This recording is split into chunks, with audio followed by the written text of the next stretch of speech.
Hello everyone, welcome to M. आज के इस वीडियो में हम क्लास 6 साइंस चैप्टर 4 को डिस्कस करेंगे, जिसका नाम है चुंबकों को जाने। इसमें हम चुंबक के बारे में पढ़ेंगे। तो चलिए स्टार्ट करते हैं। रेशमा केरल के एक तटवर्ती नगर में रहती है।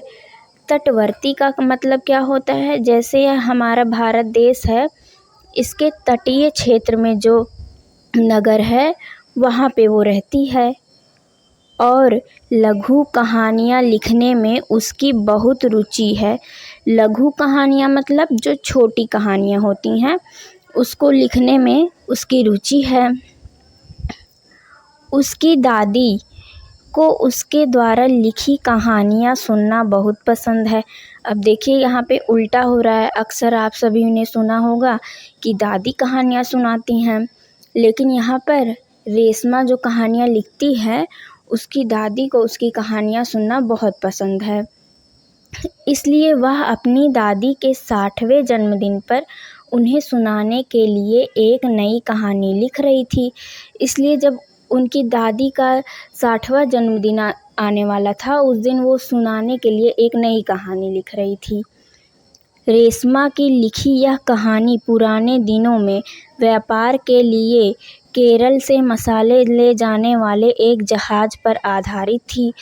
तो आप सभी ने पढ़ा होगा कि पुराने समय में लोग भारत से मसाले ले जाया करते थे, व्यापार करते थे, दूर दूर से लोग आते थे। उसे इस बात की जानकारी थी कि उन दिनों नाविक रात में रास्ता जानने के लिए तारों की स्थिति का उपयोग करते थे। तो रेशमा की कहानी जो पुराने दिनों में व्यापार के लिए लोग आते थे, मसाले ले जाने वाले लोग, उन लोगों पे आधारित थी कि वो कैसे जहाज़ से आते थे और कैसे वो रास्ता ढूंढते थे तारों की सहायता से। तो ये सब उसकी कहानी में था। लेकिन उसकी कहानी में एक ऐसी स्थिति आई जिसमें नाविक एक रात तूफान में फंस गए। उसी तूफानी रात आकाश में बादल छाए हुए थे और कोई तारा दिख नहीं रहा था। तो लोग जब आते थे पुराने के टाइम में, तो इतना मतलब बहुत दिनों तक, कई महीनों तक लोग समुद्र में यात्रा करते थे, तब जाकर पहुँचते थे भारत। तो रास्ते में कई सारे तूफ़ान, बहुत से दिक्कतों का सामना करते हुए तब वो लोग यहाँ तक पहुँच पाते थे। तब उतनी सुविधा तो थी नहीं और वो लोग तारों को देखकर दिशा देखते थे कि किस तरफ जाना है, किस तरफ नहीं। लेकिन एक दिन ऐसा हुआ उसकी कहानी में कि तूफ़ानी रात थी, बादल छाए हुए थे और कोई तारा नहीं दिख रहा था। तो फिर देखते हैं आगे क्या हुआ। अब वो लोग कैसे रास्ता ढूंढते हैं। रेशमा अपनी कहानी को आगे नहीं बढ़ा सकी क्योंकि उसे नाविकों के लिए दिशा पता करने का कोई उपाय नहीं सूझ रहा था। तो वो यहाँ तक तो लिख ली, लेकिन उसके बाद उसे समझ ही नहीं आ रहा है कि अब वो कहाँ जाएंगे, मैं क्या लिखूं, क्योंकि अब वो दिशा कैसे देखेंगे। अब तो आसमान में कोई तारे नहीं दिख रहे हैं। उसने इंटरनेट और अपने विद्यालय के पुस्तकालय से इस विषय में जानकारी खोजी और उसने पाया कि यात्री दिशा जानने के लिए चुंबकीय दिक्सूचक कंपास नामक यंत्र का उपयोग करते थे। तो जब वो उसे नहीं समझ में आ रहा था, तो उसने इंटरनेट की सहायता ली और अपने विद्यालय के पुस्तकालय में भी ढूंढा, पता किया। तो उसे ये पता चला कि जो यात्री थे वो लोग दिशा पता करने के लिए चुंबकीय दिक्सूचक यानी कि कंपास नामक यंत्र का उपयोग करते थे दिशा पता करने के लिए। यद्यपि रेशमा ने ऐसे पेंसिल बॉक्स और पर्स देखे हुए थे जो चुंबक का उपयोग करके बंद होते थे। तो आप सभी ने देखा होगा, कुछ पेंसिल बॉक्स ऐसे होते हैं जिनमें चुंबक लगा होता है, वो फिर बंद हो जाते हैं। और कुछ ऐसे पर्स भी होते हैं जिनमें चुंबक लगा रहता है, जहाँ से वो बंद होता है, फिर वो बंद हो जाते हैं जल्दी से। इसके साथ ही उसके विद्यालय में भी एक ऐसा लेखन बोर्ड था जिसके साथ चुंबक वाला डस्टर चिपका रहता था। और ऐसे कुछ बोर्ड भी होते हैं जिस पे डस्टर जो है चिपका रहता है चुंबक की सहायता से। जब इरेज करना रहता है तो इरेज कर लेते हैं, और जब काम खत्म हो जाता है तो साइड में कर देते हैं। लेकिन उसने कभी इन वस्तुओं पर बहुत ध्यान नहीं दिया था। इस खोजबीन के पश्चात उसे चुंबक व चुंबकीय दिक्सूचक के बारे में और अधिक जानने की जिज्ञासा उत्पन्न हुई। लेकिन पहले वो इतना ध्यान नहीं देती थी इन सभी चीज़ों के बारे में। लेकिन जब वो जानी कंपास के बारे में, यहाँ पे दिखाया गया है ये कंपास, तो फिर उसने जो है उसके अंदर जिज्ञासा हुई कि और भी चुंबक को जानने की, चुंबकीय दिक्सूचक के बारे में कि वो कैसे काम करता है, और भी बहुत सी चीज़ें जानने का मन हुआ। आपके मन में भी ये थॉट आया होगा कि आखिर ये कंपास की सहायता से कैसे दिशा पता कर लेते थे, और इसका नाम चुंबकीय दिक्सूचक क्यों है, क्या इसमें चुंबक लगा होता है? ऐसे प्रश्न आपके मन में भी आए होंगे। तो उसी तरीके से उसका भी मन हुआ चुंबक और चुंबकीय दिक्सूचक के बारे में और अधिक जानने के लिए, कि वो कैसे होता है, कैसे काम करता है, ये सब चीज़ें उसे जानने का मन हुआ। चित्र 4.1 कुछ सामान्य वस्तुएं जिनमें चुंबक लगे होते हैं। अब यहाँ पे चित्र दिखाया गया है जिसमें कुछ वस्तुएं हैं जिसमें चुंबक लगे हो। जैसे पहला चित्र है चुंबकीय पिन होल्डर का, इसमें चुंबक लगा होता है। मैग्नेटिक डस्टर, इसमें भी चुंबक लगा होता है। फ़ोन कवर, इसमें भी चुंबक लगा होता है जिससे जल्दी से वो बंद हो जाता है। पेंसिल बॉक्स, जिसे आप सभी ने देखा होगा, चुंबक लगा रहता है उसमें भी। और कुछ ऐसी अलमारी भी होती हैं जो लोहे की होती हैं और उसमें लकड़ी का दरवाज़ा रहता है बंद करने के लिए, तो उसमें भी चुंबक लगा रहता है। गेट जो रहता है उसका जल्दी से बंद हो जाता है। और कुछ ऐसे स्टिकर्स भी आते हैं जो चुंबक के बने होते हैं, तो ऐसे कोई भी लोहे के सामान पे अगर हम लगाते हैं तो वो चिपक जाता है। जैसे यहाँ पे दिखाए गए हैं ढेर सारे स्टिकर्स। पुराने समय में नाविकों द्वारा उपयोग किए जाने वाले चुंबक प्राकृतिक रूप से पाए जाने वाले चुंबक थे। पुराने समय में जो नाविक थे जिन चुंबक का वो उपयोग करते थे वो प्राकृतिक रूप से पाए जाते थे। प्राकृतिक मतलब वो मानव निर्मित नहीं थे, वो प्रकृति में अपने आप से पाए गए थे, उसे किसी इंसान ने नहीं बनाया था। इन्हें चुंबक पत्थर के नाम से जाना जाता था और इन्हें चुंबक पत्थर कहा जाता था, और जिसकी खोज प्राचीन काल में हुई थी। समय बीतने के साथ लोगों को पता चला कि लोहे के टुकड़ों से भी चुंबक बनाए जा सकते हैं। अब जैसे जैसे समय बीता लोगों को पता चला कि लोहे के टुकड़ों से भी चुंबक बनाए जा सकते हैं। आजकल हमारे पास विभिन्न पदार्थों से बने चुंबक उपलब्ध हैं। जो चुंबक आप विद्यालय की प्रयोगशाला में देखते हैं और जो पेंसिल बॉक्स, स्टिकर व खिलौनों में उपयोग किए जाते हैं, वे सभी कृत्रिम चुंबक हैं। अब जो भी पहले तो लोगों को पता नहीं था कि चुंबक कैसे बनता है, लेकिन जैसे जैसे समय बढ़ता गया लोगों को पता चला कि चुंबक हम खुद से भी बना सकते हैं। तो जो आप प्रयोगशाला में देखते हैं, पेंसिल बॉक्स, स्टिकर, खिलौने और भी जहाँ जो देखते हैं, वो कृत्रिम चुंबक है। मतलब वो उसे प्रकृति में नहीं पाया, उसे इंसानों ने ही बनाया है। चुंबक विभिन्न आकार के हो सकते हैं, जिनमें से कुछ चित्र 4.2 में दर्शाए गए हैं। और चुंबक के आकार भी होते हैं जो यहाँ पे दिखाया गया है आपको। विभिन्न आकार के चुंबक, छड़ चुंबक जो कुछ इस तरीके का दिखता है, यू आकार चुंबक जो यू शेप में होता है, वलय चुंबक। तो और भी कई तरीके के चुंबक होते हैं, इसमें आपको 3 बताए गए हैं। अब यहाँ पे एक क्वेश्चन पूछा गया है, क्या चुंबक केवल कुछ विशेष पदार्थों से बनी वस्तुओं पर ही चिपकते हैं? तो क्या चुंबक आपने देखा है कि हर जगह चिपक जाते हैं, लकड़ी, कागज़ सब पे चिपकते हैं? ऐसा तो नहीं है। कुछ विशेष पदार्थ ही होते हैं जिनमें वो चिपकते हैं, जैसे लोहा, कोबाल्ट, निकल, इन्हीं सब में वो चिपकते हैं। सभी पदार्थों में चुंबक नहीं चिपकते हैं।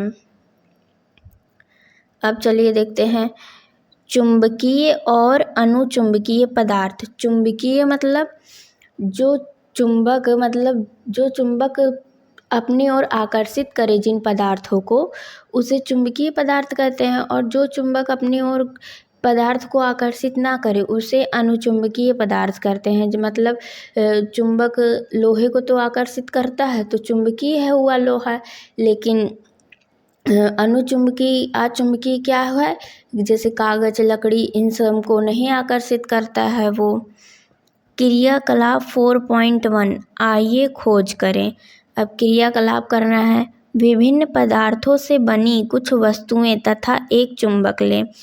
आपको कुछ पदार्थ लेने हैं जो अलग अलग पदार्थों से बनी हैं, कुछ वस्तुएं लेनी हैं और एक चुंबक लेना है। पूर्वानुमान लगाइए कि कौन सी वस्तुएं चुंबक से चिपक जाएंगी। अपना पूर्वानुमान तालिका 4.1 में अंकित करें। और पूर्वानुमान मतलब आपको सोचना है कि ये चिपकेगी या नहीं चिपकेगी, अनुमान लगाना है आपको। अब अपने हाथ में एक चुंबक पकड़ें और उसे एक एक करके सभी वस्तुओं के पास ले जाएं। अवलोकन करें कि कौन कौन सी वस्तुएं चुंबक से चिपकती हैं। अब चुंबक को लेना है और जितने भी वस्तुएं आपने लिए थे सबके पास लेके जाना है। फिर आपको पता करना है कि ये किस में चिपक रहा है और किस में नहीं चिपक रहा है। अपने अवलोकनों को तालिका 4.1 में अंकित करें कि कौन सा चिपक रहा है और कौन सा नहीं चिपक रहा है। आपको तालिका 4.1 में अंकित करना है। तालिका 4.1 चुंबक द्वारा आकर्षित होने वाले पदार्थों का पता लगाना। अब यहाँ ऊपर आपको कुछ चित्र दिए गए हैं। अब इनमें से आपको बताना है कि कौन सा चुंबक से आकर्षित होगा और कौन सा चुंबक से आकर्षित नहीं होगा। जैसे लकड़ी का टुकड़ा, चुंबक इसको अपनी तरफ आकर्षित करेगा या नहीं। कील, इरेज़र, ऐसे बहुत से एग्जाम्पल हैं, तो आपको इनमें से करना है, इस तालिका में फिल करना है कि कौन सा आकर्षित होगा कौन सा नहीं। पहले वस्तु का नाम लिखना है, फिर पदार्थ जिससे वह वस्तु बनी है, प्लास्टिक, लकड़ी, कांच, लोहा, कागज आदि। वो कई पदार्थों से बनी होगी, कुछ प्लास्टिक से बनी होगी, कुछ लकड़ी से, कुछ कांच से, तो वो जिससे भी बनी है उसको आपको इसमें लिखना है। चुंबक द्वारा आकर्षित होती है। अगर चुंबक द्वारा आकर्षित होती है तो आप हाँ लिखेंगे, अगर चुंबक द्वारा आकर्षित नहीं होती है तो आप नहीं लिखेंगे। पूर्वानुमान मतलब आप उसे देख के पहले से क्या अनुमान लगाएंगे कि आकर्षित होगी या नहीं, तो आप देख कर ही अनुमान सही लगाएंगे कि होगी या नहीं। और अवलोकन मतलब चुंबक को ले जाके उसके पास चेक करेंगे कि सच में जो आपने अनुमान लगाया है वो सही है या नहीं। तो सबसे पहले पेंसिल किससे बनी है, लकड़ी से बनी है। और आपने अनुमान पेंसिल को देखते ही अनुमान लगा लिया होगा कि ये चुंबक से नहीं आकर्षित होगी, तो नहीं। और अवलोकन किया उसको लेकर, उसके पास ले जाकर, तो वो नहीं उसको आकर्षित की, इसलिए इसमें भी नहीं। इरेज़र, रबड़, ये किससे बना होता है, रबर से बना होता है, ये भी नहीं आकर्षित करता है चुंबक को, नहीं। लकड़ी का टुकड़ा, अब लकड़ी का टुकड़ा क्या कभी चुंबक से चिपकता है, नहीं चिपकता है, ये लकड़ी सा बना है, और नहीं, इसमें भी नहीं। कील किससे बनी है, लोहे से, और लोहा क्या करता है, चुंबक को आकर्षित करता है, तो इसलिए इसमें हाँ। पेपर क्लिप, वो किससे बना है, लोहा से बना है, इसलिए वो चुंबक को आकर्षित करेगा, हाँ। चाबी किससे बना है, लोहे से बना है, इसलिए वो भी चुंबक में चिपक जाएगा, हाँ। अब शार्पनर किससे बना होता है, कोई कहेगा कि उसमें लोहा होता है, कोई कहेगा प्लास्टिक होता है, लेकिन शार्पनर तो प्लास्टिक और लोहा दोनों से बना होता है। अगर आप प्लास्टिक साइड चुंबक लगाएंगे तो वो नहीं चिपकेगा, लेकिन अगर लोहे पे लगाएंगे तो चिपकेगा ना, इसलिए हाँ। अब माचिस की डिब्बी किससे बनी है, कागज़ से बनी है, तो वो नहीं चिपकेगी चुंबक में, इसलिए यहाँ पे नहीं नहीं। और आप देखकर ही बता देंगे ये सब कि नहीं चिपकेगा, पूर्वानुमान में देखकर ही बताना, तो आप देखकर ही बता देंगे ये नहीं चिपकेगा। पेन किससे बना है? प्लास्टिक से बना है, तो प्लास्टिक भी चुंबक में नहीं चिपकता है, इसलिए नहीं नहीं। ग्लास किससे बना है? कांच से, तो कांच भी चुंबक में नहीं चिपकता है, इसलिए यहाँ पर भी नहीं नहीं। कैंची किससे बनी है? लोहे से बनी है, और लोहा चुंबक में चिपक जाता है, इसलिए यहाँ पे हाँ हाँ। मोमबत्ती किससे बनी है? मोम से बनी है, मोम भी नहीं चिपकता है चुंबक में, नहीं नहीं। स्केल, स्केल किससे बना है? प्लास्टिक से, और प्लास्टिक में चुंबक चिपकता है क्या? नहीं चिपकता है, नहीं नहीं। रुमाल किससे बना है? कपड़े से, तो कपड़े में भी नहीं चुंबक चिपकता है, नहीं नहीं। क्या आपका पूर्वानुमान सभी वस्तुओं के लिए सही था? तो जहाँ तक मुझे लगता है आप सभी ने सही पूर्वानुमान लगाया होगा। कौन सी वस्तुएं चुंबक से चिपक जाती हैं, आप क्या निष्कर्ष निकाल सकते हैं? तो आपको निष्कर्ष निकाल के बताना है कि कौन सी वस्तुएं चुंबक से चिपक जाती हैं। इस क्रियाकलाप से हमें पता चलता है कि कुछ वस्तुएं चुंबक की ओर आकर्षित हुईं और उससे चिपक गईं, जबकि अन्य वस्तुएं आकर्षित नहीं हुईं। तो इस क्रियाकलाप से हमें क्या पता चलता है? हमने देखा कि कुछ ऐसी वस्तुएं हैं जो चुंबक की तरफ आकर्षित हुई हैं, मतलब चिपक गई हैं चुंबक से, लेकिन कुछ ऐसी वस्तुएं हुई हैं जो चुंबक से नहीं चिपकी हैं। वे पदार्थ जो चुंबक की ओर आकर्षित होते हैं चुंबकीय पदार्थ कहलाते हैं। तो जो चुंबक की ओर आकर्षित होते हैं, मतलब जो चिपक जाते हैं चुंबक में, उन्हें हम चुंबकीय पदार्थ कहते हैं। लोहा एक चुंबकीय धातु है। इसके अलावा निकेल और कोबाल्ट भी चुंबकीय धातुएं हैं, मतलब ये चुंबक से चिपक जाते हैं। अन्य धातुओं के साथ इनके कुछ संयोजन भी चुंबकों की ओर आकर्षित होते हैं। तो ज़रूरी नहीं है कि प्योर लोहा ही हो तभी वो चिपकेगा। अगर किसी पदार्थ में कुछ लोहे की मात्रा भी मिलाई गई है तो भी वो उसमें चिपक जाएगा। जैसे कोबाल्ट निकल की कुछ मात्रा ही सिर्फ मिलाई गई है तो भी वो चिपक जाएगा उसमें। ज़रूरी नहीं है कि पूरा कोबाल्ट से ही हो, पूरा निकल से हो, पूरा लोहे से ही हो। जो पदार्थ चुंबक की ओर आकर्षित नहीं होते अचुंबकीय पदार्थ कहलाते हैं, और जो पदार्थ चुंबक से नहीं चिपकते हैं, उसकी ओर आकर्षित नहीं होते हैं, उन्हें हम अचुंबकीय पदार्थ कहते हैं। आपके द्वारा तालिका 4.1 में सूचीबद्ध कौन सी वस्तुएं अचुंबकीय पाई गईं? तो अब इसको आपको बताना है कमेंट सेक्शन में कि कौन सी ऐसी वस्तुएं थी जो अचुंबकीय पाई गईं। अब यहाँ पे कुछ क्वेश्चन पूछा गया, क्या है? क्या चुंबक के सभी भाग चुंबकीय पदार्थों को समान रूप से आकर्षित करते हैं? तो इसका आंसर है नहीं। चुंबक के सभी पदार्थ, मतलब जो सभी भाग हैं, वो एक समान रूप से पदार्थों को आकर्षित नहीं करते हैं। किसी जगह ज़्यादा होता है, किसी जगह कम, ये हम जानेंगे 4.2 चुंबक के ध्रुव में। क्रियाकलाप 4.2 आइए जांच करें। कागज की एक शीट पर थोड़ा सा लोह रेतन लोहे के बहुत छोटे टुकड़े फैलाएं। अब आपको क्या करना है, कागज की एक शीट पर लेनी है और उस पर लोहे का बुरादा फैलाना है। लोह रेतन के ऊपर एक छड़ चुंबक रखें। अब उसके ऊपर एक छड़ चुंबक रखना है। आपने छड़ चुंबक तो देखा ही था, उसको रखना है। कागज को थपथपाएं और ध्यान से देखें कि लोह रेतन का क्या होता है। अब आपको उस कागज को थपथपाना है और देखना है कि उस लोह रेतन का क्या होता है। क्या आप लोह रेतन के चुंबक से चिपकने के तरीके में कोई विशेष बात देखते हैं? तो जब वो चिपकता है तो आपको कुछ ध्यान आपने दिया कि वो किस तरीके से चिपक रहा है? क्या लोह रेतन पूरे चुंबक पर समान रूप से चिपक जाता है? तो मतलब क्या वो पूरे जो चुंबक है वो सब पे समान तरीके से चिपकता है या कि कहीं ज़्यादा कहीं कम ऐसा है, या कुछ जगहों पर अधिक चिपकता है या कहीं ज़्यादा चिपकता है। हम देख सकते हैं कि लौह रेतन सबसे अधिक चुंबक के सिरों पर चिपकता है, जैसा कि चित्र 4.4 में दिखाया गया है, और यह चुंबक के शेष भाग पर कम चिपकता है।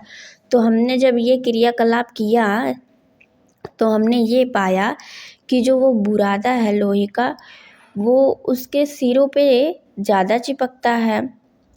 एक छड़ चुंबक से चिपका हुआ लौह रेतन, यहाँ देखिए आप, उसके सिरों पे ज़्यादा चिपका है और यहाँ बीच में कम चिपका है। यदि हम इस क्रियाकलाप को अन्य आकार के चुंबकों के साथ दोहराएं तो क्या हमें यही परिणाम प्राप्त होगा? अब ये पूछ रही है, कितना अच्छा क्वेश्चन है। ये तो छड़ चुंबक था, मान लीजिए किसी भी शेप का कोई भी चुंबक है, तो क्या फिर भी उसमें यही होगा कि जो है सिरों पे ज़्यादा होगा? तो हाँ, सब में यही प्रक्रिया होगी। सिरों पे ज़्यादा आकर्षित करता है जबकि बीच में कम आकर्षित करता है। चुंबक के इन सिरों को चुंबक के दो ध्रुव, उत्तरी ध्रुव और दक्षिणी ध्रुव कहा जाता है। अब जो ये चुंबक के सिरे हैं उनको हम ध्रुव बोलते हैं। एक को उत्तरी ध्रुव बोलेंगे और एक को दक्षिणी ध्रुव बोलेंगे। लौह रेतन का अधिकांश भाग किसी भी आकार के चुंबक के ध्रुवों पर चिपक जाता है। अब जो ये बुरादा है लोहे का, वो किसी भी आकार का चुंबक हो, ज़्यादातर बुरादा चुंबक के ध्रुवों पर ही चिपकता है। एक ध्रुव वाला चुंबक प्राप्त करना संभव नहीं है, भले ही किसी चुंबक को कितने भी छोटे छोटे टुकड़ों में तोड़ दिया जाए। अब जैसे ये कोई बड़ा सा चुंबक है मान लीजिए, तो नॉर्थ पोल है और एक साउथ पोल है, तो ऐसा पॉसिबल नहीं है कि आप ये सोचें कि कोई चुंबक है तो उसमें एक ही ध्रुव हो, सिर्फ उत्तरी ध्रुव हो एक चुंबक में, या फिर एक चुंबक में सिर्फ दक्षिणी ध्रुव हो, तो ऐसा नहीं पॉसिबल है। कोई भी चुंबक लेंगे आप, दोनों में दो ध्रुव होंगे ही, चाहे अब इसको आप तोड़ दें इस चुंबक को तो भी उसमें नॉर्थ पोल और साउथ पोल फिर भी रहेगा। अगर आप इसे और छोटा करते हैं तब भी उसमें आपको उत्तरी ध्रुव और दक्षिणी ध्रुव मिलेगा। ऐसा नहीं होगा कि सिर्फ एक ही ध्रुव हो, ऐसा पॉसिबल नहीं है। छोटे से छोटे टुकड़े में भी उत्तरी और दक्षिणी दोनों ध्रुव हमेशा विद्यमान रहते हैं। तो देखिए अभी मैंने बताया ना, छोटे से छोटे कितना भी छोटा चुंबक हो लेकिन उसमें दोनों ध्रुव होगा। ऐसा नहीं है कि उसमें सिर्फ एक ध्रुव हो एक ना हो, ये पॉसिबल ही नहीं है। चुंबकीय ध्रुव हमेशा जोड़े में होते हैं, एक उत्तरी ध्रुव और एक दक्षिणी ध्रुव। तो जो भी चुंबक होते हैं वो जोड़े में होते हैं, एक उत्तरी ध्रुव और एक दक्षिणी ध्रुव में होते हैं। एकल उत्तरी ध्रुव या एकल दक्षिणी ध्रुव का अस्तित्व नहीं होता है। मतलब अगर आप ये चाहें कि सिर्फ उत्तर ध्रुव वाला आपको मिल जाए चुंबक तो ये पॉसिबल नहीं है, या फिर सिर्फ दक्षिणी ध्रुव वाला चुंबक मिल जाए तो ये पॉसिबल नहीं है। क्या हम एक ध्रुव वाला चुंबक प्राप्त कर सकते हैं? तो आप सभी को अब इसका आंसर मिल गया है कि नहीं, हम नहीं प्राप्त कर सकते हैं। दिशाएं ज्ञात करना, क्रियाकलाप 4.3, आइए प्रयोग करें। अब एक क्रियाकलाप करना है आपको, चलिए करते हैं फिर। चित्र 4.5 में दर्शाए अनुसार एक छड़ चुंबक के मध्य में एक धागा बांधकर इसे लटकाएं। अब चित्र 4.5 को देखिए, कैसे यहाँ पे चुंबक लटकाया गया है, उसकी तरह आपको लटकाना है। स्वतंत्र रूप से लटका छड़ चुंबक, जब तक चुंबक क्षैतिज रूप से संतुलित ना हो जाए तब तक आप डोरी की स्थिति को समायोजित करें। अब चुंबक आपका इसी तरीके से लटके जैसे आपको चित्र में दिखाया गया, ये ना हो कि एक नीचे जा रहा है एक ऊपर, ऐसा ना, बिल्कुल बीचों बीच रहे, सेंटर में आपको बांधना है जो धागा है। अब चुंबक को क्षैतिज दिशा में धीरे से घुमाएं और इसे विश्राम की स्थिति में आने दें। अब आपको क्या करना है, इस चुंबक को थोड़ा सा मोड़ देना है, मतलब घुमा देना है, तब ये घूमने लगेगा। और जब वो घूमते घूमते एक समय ऐसा आएगा कि वो रुक जाएगा, तो आप तब तक वेट करिए। फर्श या फर्श से चिपके कागज के टुकड़े पर चुंबक के सिरों के अनुरूप स्थिति को चिन्हित करें। अब फर्श के नीचे यहाँ तो कागज लिया है, आपका भी मन हो तो कागज ले लीजिए। तो आपको क्या करना है, ये जैसे आया है जिस पोजीशन में, घुमाने के बाद आपको उसमें चिन्ह लगाना है कि किस पोजीशन में आया है। अब आप चाहे तो यहाँ चिन्ह लगा सकते हैं किसी कलर से कि कौन सा किस पोजीशन में आया, या फिर कुछ लिख सकते हैं, या फिर नॉर्थ पोल, साउथ पोल, कुछ भी आप ऐसा चिन्ह लगा दीजिए जिससे आप बाद में भूलें ना। फर्श पर इन दोनों बिंदुओं को एक रेखा से जोड़ें। अब आपको चिन्ह लगा देना है कि कैसे आया। यह रेखा उस दिशा को दर्शाती है जिस दिशा में चुंबक विश्राम की स्थिति में था। अब ये आपको ये दिखाएगा वो चिन्ह है कि जो आपने घुमाया और उसके बाद चुंबक इस दिशा में आया। अब फिर से चुंबक के एक सिरे पर हल्का सा धक्का देकर उसे घुमाएं और उसके विश्राम की स्थिति में आने तक प्रतीक्षा करें। अब आपको फिर से वही काम करना है, आपको फिर से उस चुंबक को घुमाना है और उसको विश्राम की स्थिति में आने तक आपको उसका वेट करना है। अब यह देखें कि क्या चुंबक उसी रेखा के अनुदिश विरामावस्था में ठहरता है। तो आप देखेंगे कि जैसे पहले चुंबक जिस दिशा में आया था उसी दिशा में फिर से वो आएगा। अब देखिए यहाँ पे ये कुछ पूछ रही है, वह कौन सी दिशा है जिसके अनुदिश चुंबक विराम अवस्था में ठहरता है, हम इसे कैसे पता कर सकते हैं। अब ये जो चुंबक आ रहा था ये किस दिशा में आ रहा था बार बार, ये हम कैसे पता कर सकते हैं। तो यहाँ पे आपको बताया गया है हम इसे कैसे पता कर सकते हैं। यदि हम सूर्य के उदित होने या अस्त होने की दिशा पर ध्यान देते हैं तो हमें लगभग अनुमान हो जाता है कि पूर्व या पश्चिम दिशा किधर है।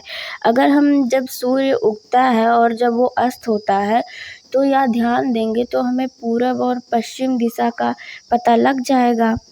इसलिए हम उस रेखा की दिशा का पता लगा सकते हैं जिसके अनुदिश चुंबक ठहरता है, और फिर हमें ये भी पता चल जाएगा कि चुंबक किस दिशा में ठहरता है, उत्तर और दक्षिण में ठहरता है वो, तो ये भी हमें पता चल जाएगा कि कैसे वो ठहर रहा है।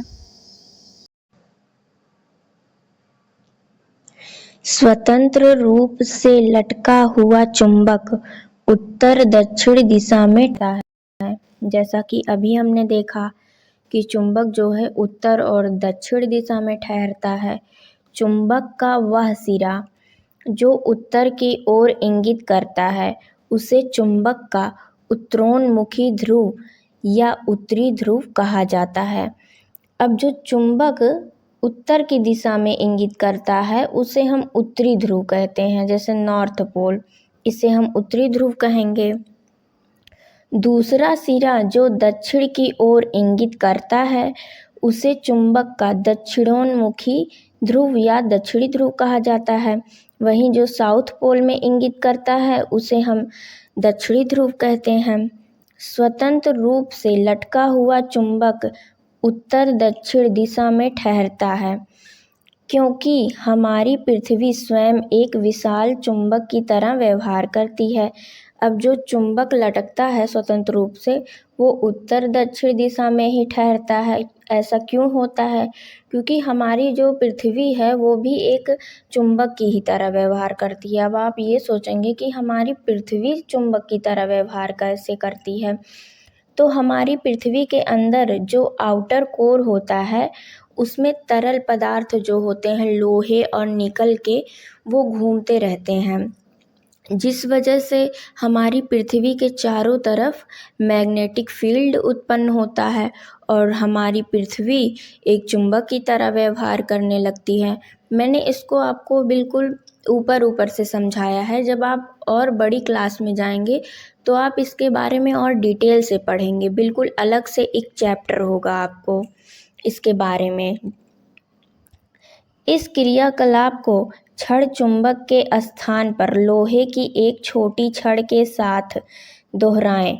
अब आपको क्या करना है, जैसे आपने चुंबक लिया था, अब आपको क्या करना है, उसकी जगह पे आपको लोहे की एक छड़ लेनी है। आप क्या देखते हैं, क्या यह छड़ हमेशा उत्तर दक्षिण दिशा में ठहरती है? तो जैसे चुंबक हमेशा उत्तर दक्षिण दिशा में ठहर रही थी, वैसे क्या ये लोहे की छड़ भी ठहर रही है? ऐसा नहीं है। तो ऐसा नहीं होता है। यह किसी भी दिशा में ठहर सकती है। इसका तात्पर्य यह है कि केवल चुंबक ही हमेशा उत्तर दक्षिण दिशा में ठहरते हैं। तो जब आप किसी लोहे की छड़ लेंगे या फिर किसी और धातु की छड़ लेंगे तो वो हमेशा उत्तर दक्षिण दिशा में नहीं ठहरेगी, वो अलग अलग दिशा में ठहरेगी। कभी उत्तर दक्षिण, कभी पूरब पश्चिम, उसका अलग अलग होगा। लेकिन आप चुंबक को लेंगे तो वो हमेशा उत्तर दक्षिण दिशा में ही ठहरेगी। यह क्रियाकलाप हमें यह जांचने का एक तरीका प्रदान करता है कि धातु का कोई टुकड़ा चुंबक है या नहीं। आप इससे ये भी जांच सकते हैं कि आपके पास कोई टुकड़ा है धातु का, तो आप ये जांच सकते हैं कि वो चुंबक है या कोई और है। स्वतंत्र रूप से लटके चुंबक का हमेशा उत्तर दक्षिण दिशा में रुकने के गुण का उपयोग दिशाएं जानने के लिए किया जाता है। जैसा कि हमने चैप्टर के स्टार्टिंग में ही पढ़ा था कि पहले बहुत पुराने टाइम में नाविक जो है चुंबक का प्रयोग दिशा जानने में करते थे, कंपास बनाए हुए थे उससे। इसी आधार पर पुराने समय में दिशाएं जानने के लिए चुंबकीय दिक्सूचक नामक एक छोटा यंत्र विकसित किया गया था। तो पुराने टाइम में लोगों ने चुंबकीय दिक्सूचक बनाया था, कंपास जिसे हम बोलते हैं, दिशाएं जानने के लिए। इसमें सुई के आकार का एक चुंबक होता है। अब ये देखिए, चुंबकीय दिक्सूचक कंपास, ये जो आपको सुई दिख रही है ये चुंबक का बना है जो स्वतंत्र रूप से घूम सकता है, और ये स्वतंत्र रूप से घूम सकता है। चुंबकीय दिक्सूचक की सुई उत्तर दक्षिण दिशा को इंगित करती है, और इसकी सुई जो है उत्तर दक्षिण दिशा को इंगित करती है। तभी तो लोग इससे दिशा ज्ञात करते थे। दिक्सूचक को उस स्थान पर रखा जाता है जहां हम दिशाएं जानना चाहते हैं।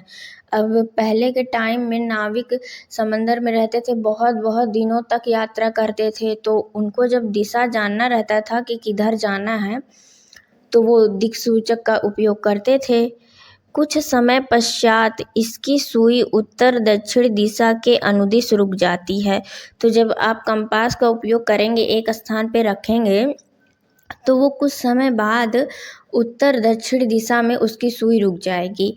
इसके बाद दिक्सूचक बॉक्स को धीरे धीरे तब तक घुमाया जाता है जब तक डायल पर अंकित उत्तर और दक्षिण सुई के साथ संरेखित नहीं हो जाते। उसके बाद ये जो डायल है, इसको हम डायल बोलते हैं।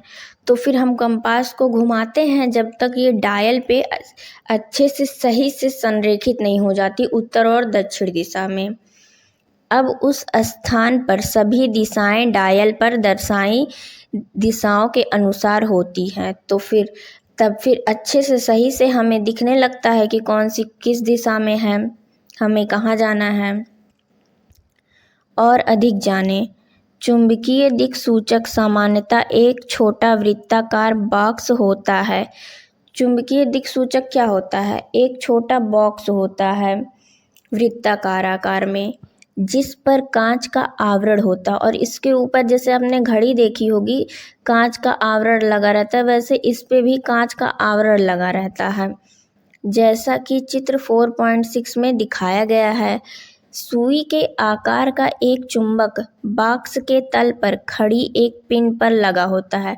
अब जो बॉक्स होता है उस पे एक पिन लगी होती है, उसके ऊपर हम चुंबक की सुई लगा देते हैं, तभी तो वो अच्छे से घूम पाती है। यह चुंबकीय सुई पिन पर इस तरह संतुलित होती है कि इस बिंदु के चारों ओर आसानी से गति कर सके। अब जब ये सही से रहेगी इस पे तभी तो ये घूम पाएगी, अगर ये नीचे सटी रहती तो कैसे घूम पाती, अर्थात स्वतंत्र रूप से घूम सके। सुई का वह सिरा जो उत्तर दिशा में रहता है सामान्यतः लाल रंग से रंगा जाता है। अब चित्र में भी दिखाया गया है, जो उत्तर दिशा में है उसको लोग लाल रंग से रंग देते हैं ताकि पहचानने में आसानी हो कि कौन से किस दिशा में है। सुई के नीचे एक डायल होता है जिस पर दिशाएं अंकित होती हैं। अब अभी मैंने बताया डायल किसे कहते हैं। ये जो इसके चारों तरफ है इसे हम डायल कहते हैं। ये सब जो लिखा है दिशाएं, ये सब डायल है, इसको हम डायल बोलते हैं। अब देखिए ये एक बच्ची क्या पूछ रही है, हम अपना चुंबकीय दिक् सूचक कैसे बना सकते हैं। तो अगर हम भी बनाना चाहें चुंबकीय दिक् सूचक तो हम कैसे बना सकते हैं, ये पूछ रही है ये। क्रियाकलाप 4.4 आइए निर्माण करें कुछ वस्तुएं जैसे। अब आपको कुछ वस्तुएं लेना है, जैसे यहाँ पे बताया गया है कार्क का एक टुकड़ा लेना है आपको। अब आप सोचेंगे कि कार्क का टुकड़ा क्या होता है, तो कार्क एक हल्का पदार्थ होता है जो पौधों के छाल से बनता है, जो पानी में डूबता नहीं है, आसानी से तैरता है। जैसे थर्माकोल पानी पर तैरता है वैसे ही। सिलाई के काम आने वाली लोहे की सुई, एक स्थायी छड़ चुंबक, एक कांच का कटोरा और पानी लीजिए, इतना सामान आपको लेना है। सिलाई के काम आने वाली लोहे की सुई लकड़ी की मेज पर रखें।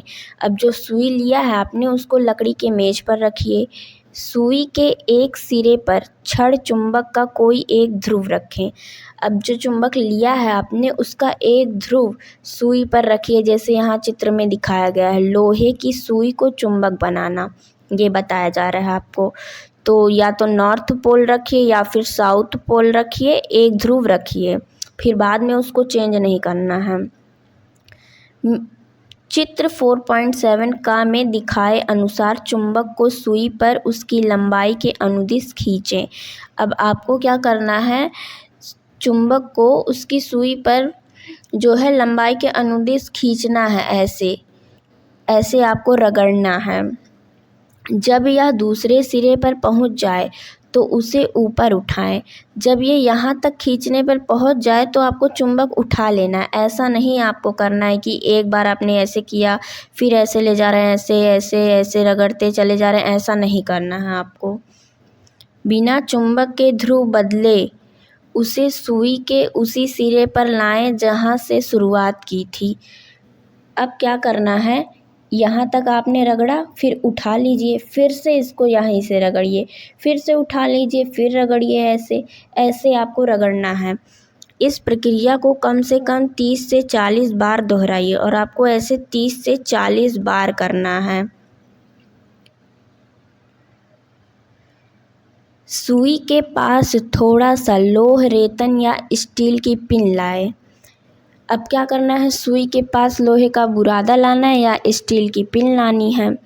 अगर पिन या लोह रेतन सुई की ओर आकर्षित हो जाएं तो इसका अर्थ है कि सुई चुंबक बन गई है।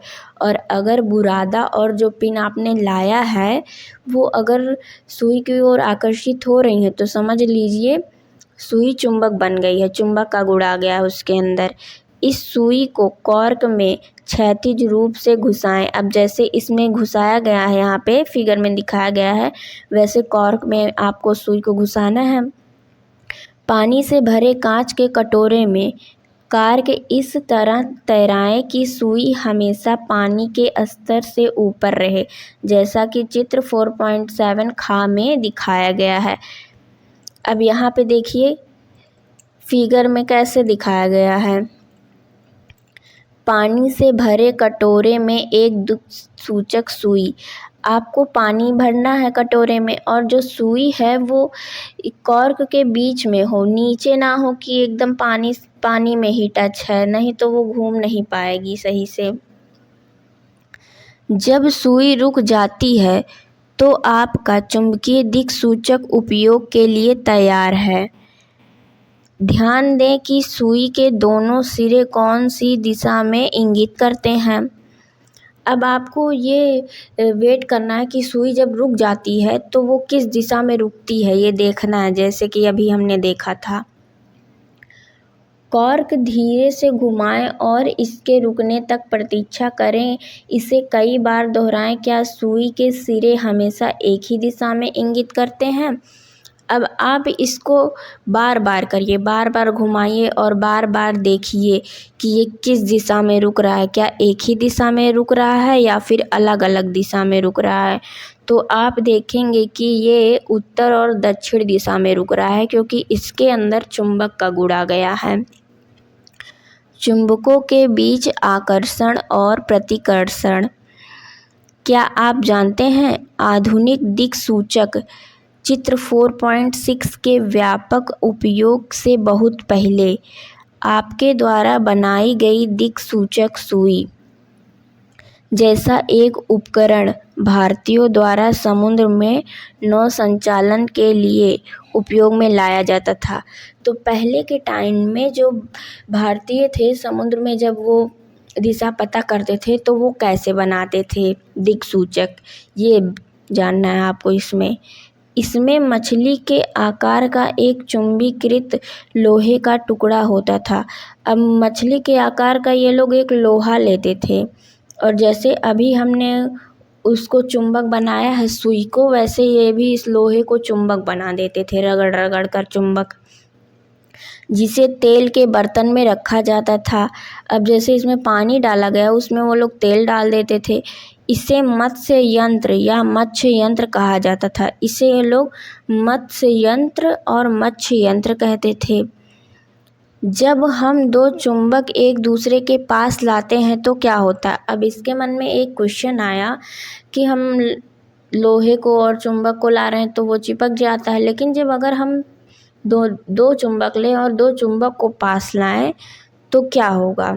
तो अब हम इसके बारे में जानेंगे। क्रियाकलाप 4.5 आइए प्रयोग करें। दो ऐसे क्षण चुंबक लें जिन पर उत्तरी यन और दक्षिणी यस ध्रुव अंकित हो। अब आपको क्या करना है, दो क्षण चुंबक लेना है और जिन पर नॉर्थ पोल और साउथ पोल लिखा गया हो।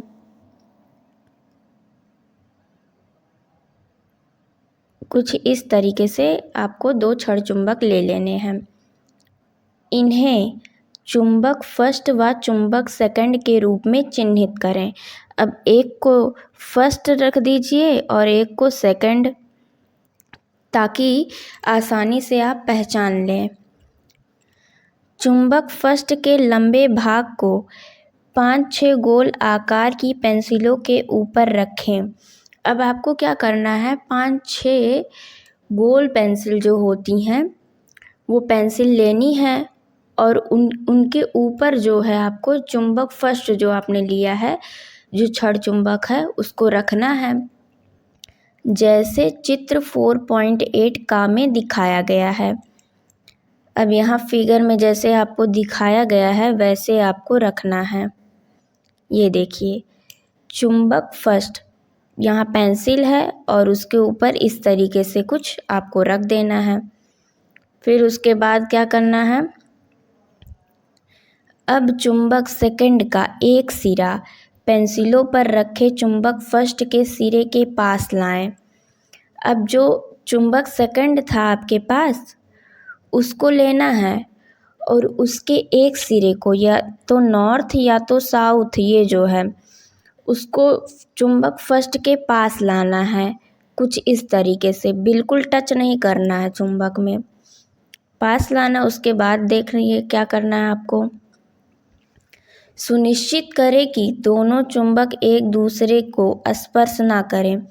मतलब पास लाना है, बिल्कुल सटाना नहीं है दोनों में। अब देखें कि क्या होता है। अब आपको देखना है कि कुछ होता है, आकर्षण प्रतिकर्षण कुछ हुआ चुंबक में। इसके बाद चुंबक सेकंड का दूसरा सिरा को चुंबक फर्स्ट के उसी सिरे के पास लाएं, जैसे चित्र 4.8 खा में दिखाया गया है। अब जो रखे हैं आपने, जो चुंबक आपने पेंसिल पर रखना है, जो रखा है आपने, उसमें कुछ नहीं करना है आपको। जो अपने हाथ में लिया है आपने, उसमें चेंज करना है। पहले तो मान लीजिए अपने नॉर्थ पोल का सिरा लाया था चुंबक के पास, लेकिन अब आपको साउथ पोल का सिरा लाना है कि क्या क्या करता है वो। फिर उसके बाद ये देखना है आपको, बिल्कुल सटाना नहीं है। जैसे इस पहले का में लाया था वैसे खा में भी लाना है। बस आपको जो उसका ध्रुव है वो चेंज कर देना है।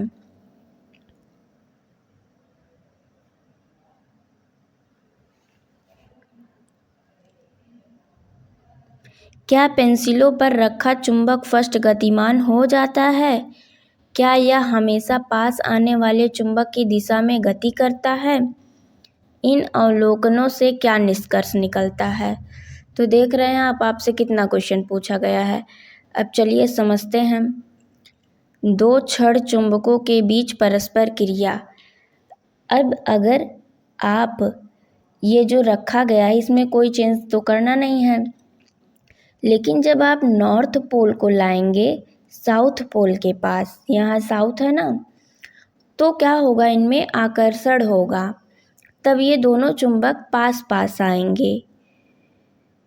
दोनों जब अलग होंगे, एक नॉर्थ होगा और एक साउथ होगा जब, तब ये दोनों पास पास आएंगे। लेकिन जब आप सेम सेम लाएंगे, जैसे साउथ साउथ को लाया और मान लीजिए नॉर्थ नॉर्थ को लाया, जब दोनों सेम सेम रहेंगे अगर तब आप लाते हैं, तो इन दोनों के बीच प्रतिकर्षण होगा। मतलब ये एक दूसरे को धक्का देंगे, ये सटेंगे नहीं। यहाँ क्या हो रहा था, यहाँ आकर्षण हो रहा था। यहाँ ये दोनों एक दूसरे से दूर जाएंगे और यहाँ ये दोनों एक दूसरे के पास आएंगे। जब दोनों अलग होंगे तो पास आएंगे, और जब दोनों समान होंगे तो क्या होंगे, दूर जाएंगे। आप देखेंगे कि दो चुंबकों के असमान ध्रुव, अर्थात एक चुंबक का उत्तरी ध्रुव और दूसरे चुंबक का दक्षिणी ध्रुव एक दूसरे को आकर्षित करते हैं। तो जब आप ऐसा करेंगे ना, तो आप देखेंगे जो अलग अलग हैं नॉर्थ और साउथ, वो दोनों एक दूसरे को आकर्षित करेंगे। दोनों चुंबकों के समान ध्रुव, अर्थात दोनों चुंबकों के उत्तरी ध्रुव या दोनों के दक्षिणी ध्रुव एक दूसरे को प्रतिकर्षित करते हैं। अब वहीं अगर मान लीजिए आप सेम सेम लाते हैं, साउथ साउथ को लाते हैं पास में, नॉर्थ नॉर्थ को पास में लाते हैं, तो दोनों एक दूसरे से दूर जाएंगे। दोनों के बीच क्या होगा, प्रतिकर्षण होने लगेगा। किसी एक चुंबक स्थान पर लोहे की छड़ से इसी क्रियाकलाप को दोहराइए। अब आपको क्या करना है, जो आपके पास दो चुंबक थे उसमें से एक चुंबक की छड़ को आपको हटा देना है और उसके जगह पे आपको एक लोहे की छड़ को रखना है। इस बार आप क्या देखते हैं, आप पाएंगे कि लोहे की छड़ के दोनों सिरे चुंबक के उत्तरी और दक्षिणी दोनों ध्रुवों द्वारा आकर्षित होंगे।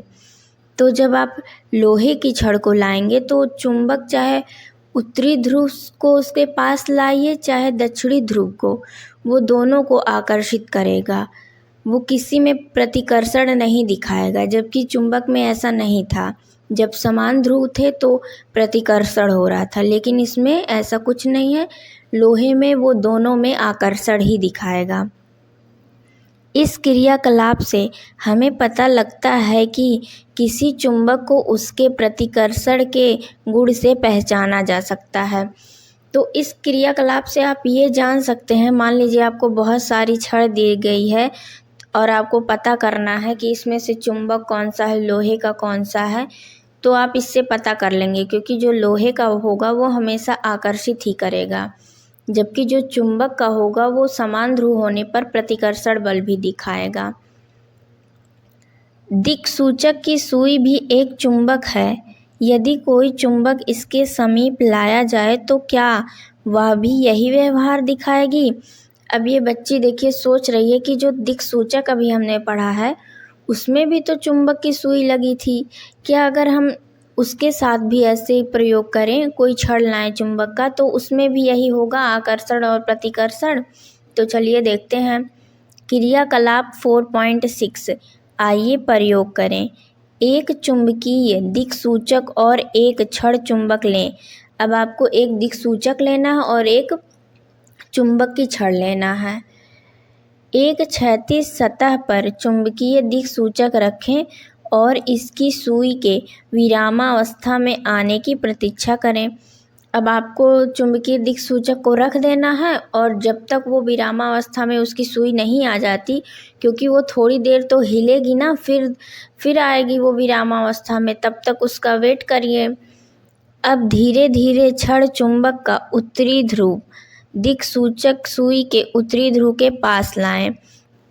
अब जो दिक्सूचक है उसका जो उत्तरी ध्रुव है और जो आपने छड़ लिया है उसका जो उत्तरी ध्रुव है, जैसा कि यहाँ फिगर में दिखाया गया है, इसका नॉर्थ पोल और ये जो इस सुई है नॉर्थ में, दोनों को पास में लाइए।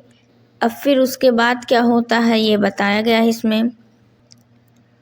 जैसा कि चित्र 4.9 का में दिखाया गया है, दिक्सूचक सुई का अवलोकन करें। आप क्या देखते हैं, क्या सुई विक्षेपित होती है? यदि हाँ तो किस दिशा में विक्षेपित हुई? तो जब आप ऐसा करेंगे ना तो आप ये देखेंगे कि जो सुई थी वो इससे दूर जाएगी, क्योंकि अभी हमने पढ़ा समान रहने पर जो है वो दूर जाते हैं, प्रतिकर्षण करते हैं, तो ये इससे देखिए दूर जा रही है, जबकि पहले यहाँ पे थी ये सुई, नॉर्थ यहाँ दिखाया गया ना, लेकिन अब ये सुई इससे दूर जा रही है, इधर जाने लगी है।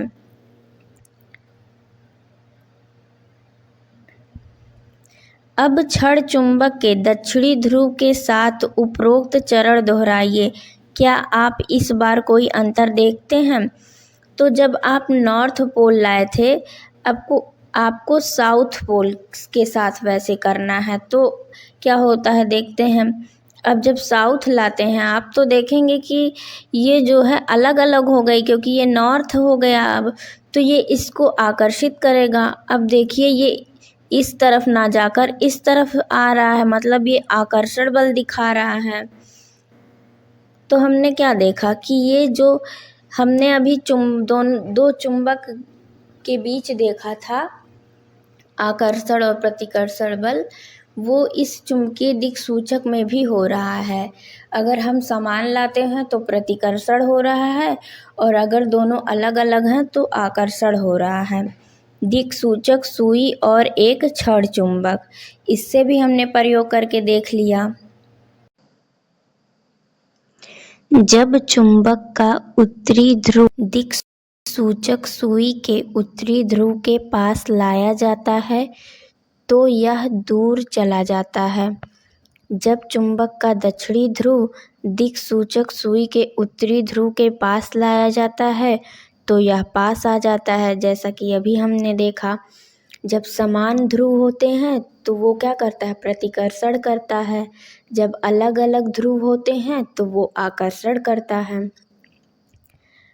मान लीजिए हम दिक्सूचक सुई और चुंबक के बीच लकड़ी का एक टुकड़ा रखते हैं, क्या इससे दिक्सूचक सुई के विक्षेपण पर कोई प्रभाव पड़ेगा?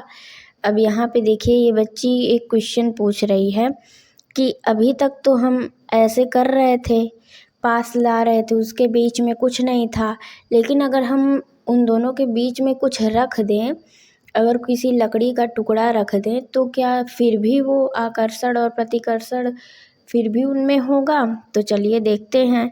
क्रियाकलाप 4.7 आइए जांच करें।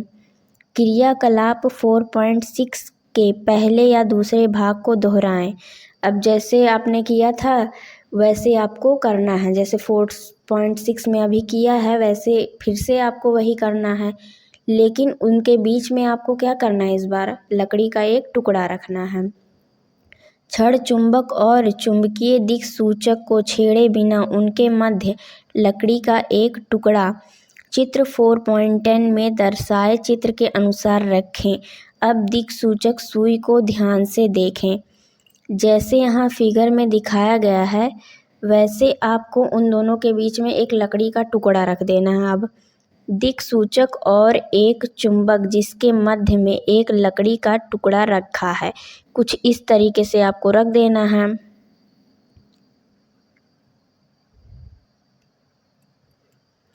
क्या लकड़ी का टुकड़ा मध्य में रखने से दिक्सूचक सुई के विक्षेपण पर कोई प्रभाव हुआ? अपने अवलोकन तालिका 4.2 में अंकित करें।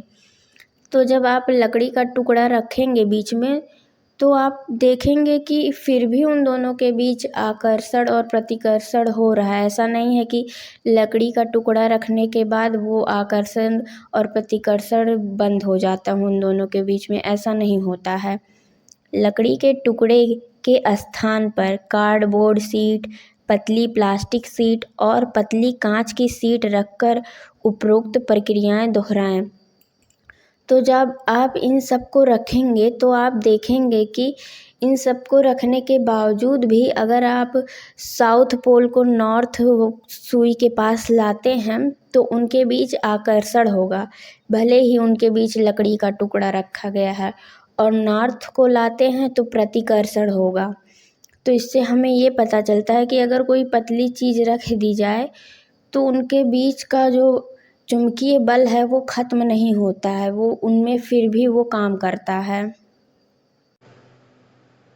तालिका 4.2 अवलोकन करना कि क्या चुंबक का प्रभाव अचुंबकीय पदार्थों के भीतर से होकर उनके पार जा सकता है।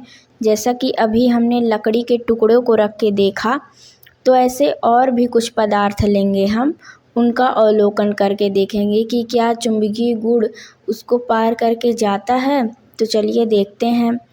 चुंबक और दिक्सूचक सुई के मध्य रखी गई सामग्री कौन कौन सी सामग्री है? लकड़ी है जिसको हमने देखा, कार्डबोर्ड, प्लास्टिक, कांच।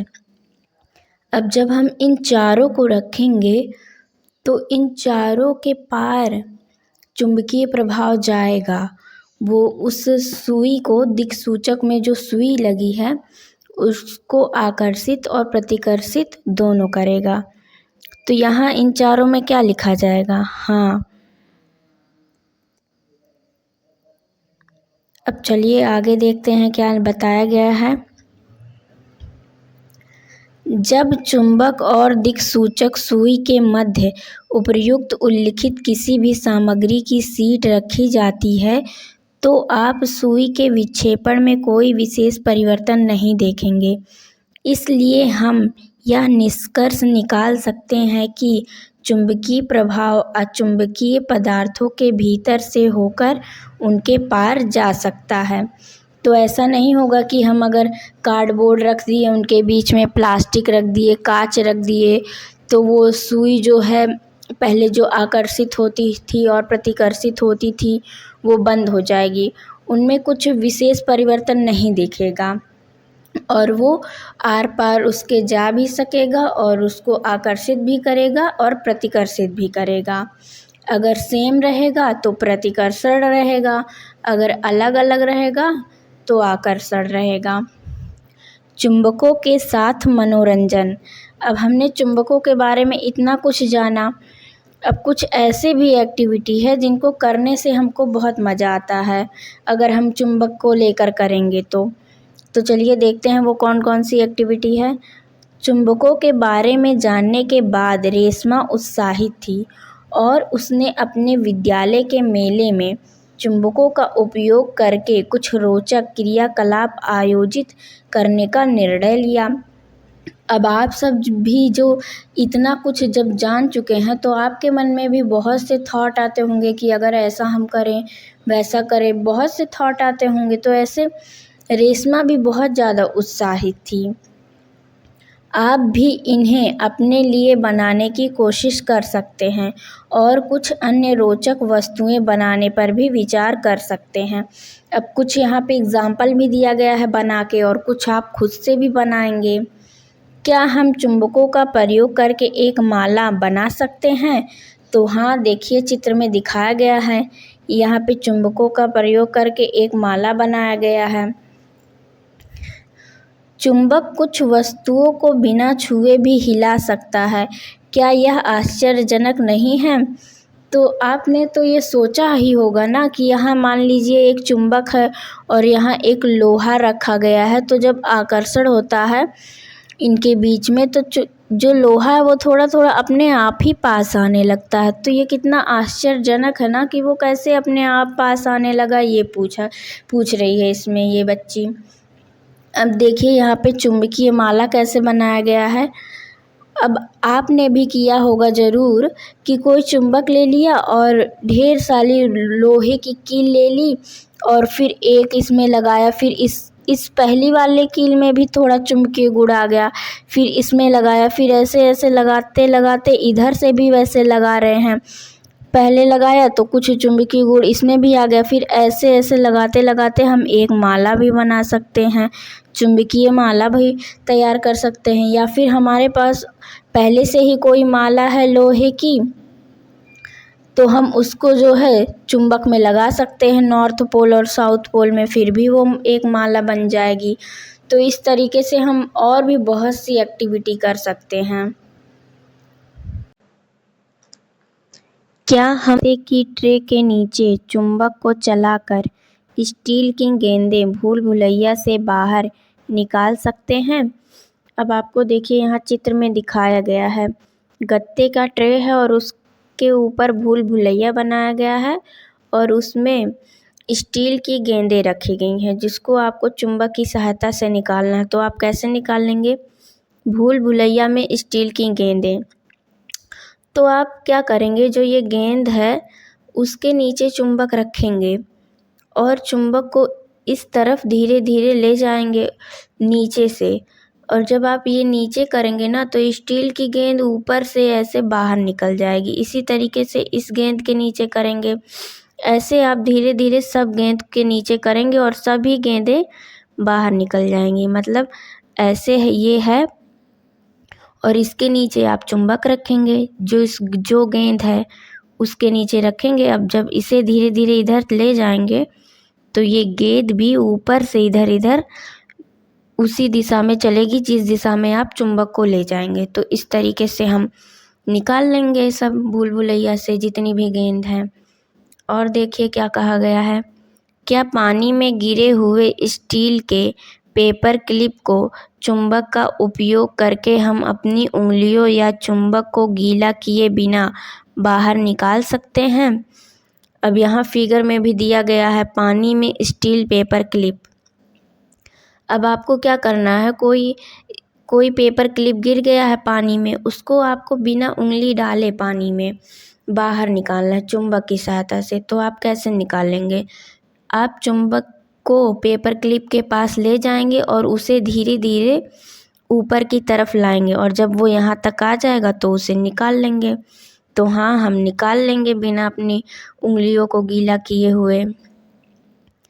चित्र 4.14 में दर्शाई गई दोनों कारों को पास में लाने पर क्या वे एक दूसरे की ओर तेजी से बढ़ेंगी या एक दूसरे से दूर जाएंगी? अब यहाँ पे देखिए, आप इसको घर पे खुद से भी बना सकते हैं। माचिस की डिब्बियों से बनी दो कारें जिनके ऊपर छड़ चुंबक रखे गए हैं। अब आप इस माचिस की डिब्बी से घर पे ही दो कार बना सकते हैं खुद से ही, और उनके ऊपर दो चुंबक रख दीजिए। अब ये बताना है आपको, ये एक दूसरे को आकर्षित करेंगी या एक दूसरे को प्रतिकर्षित करेंगी, मतलब एक दूसरे के पास आएंगी या एक दूसरे से दूर जाएंगी। तो हमने क्या पढ़ा है, अगर दोनों सेम सेम होंगे, दोनों का पोल जो है सेम सेम होगा तो वो दोनों दूर जाएंगी। अगर अलग होगा, मान लीजिए किसी का नॉर्थ होगा और किसी का साउथ, तो दोनों पास पास आएंगी।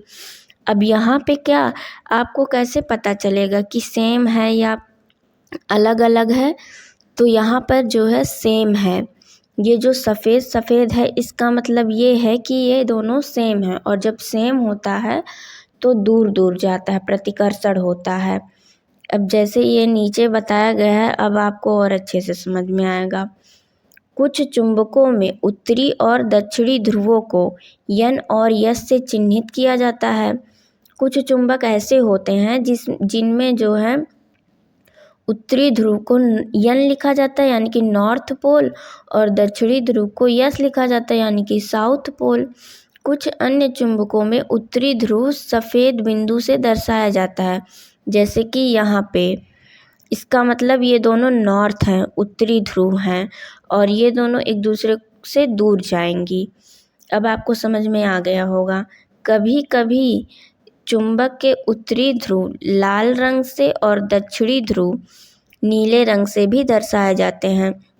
और कभी कभी क्या होता है, जो उत्तरी ध्रुव होता है उसको रेड कलर से, और जो दक्षिणी ध्रुव होता है उसको ब्लू कलर से। मतलब उत्तरी ध्रुव को लाल रंग से और दक्षिणी ध्रुव को नीले रंग से भी दर्शाया जाता है।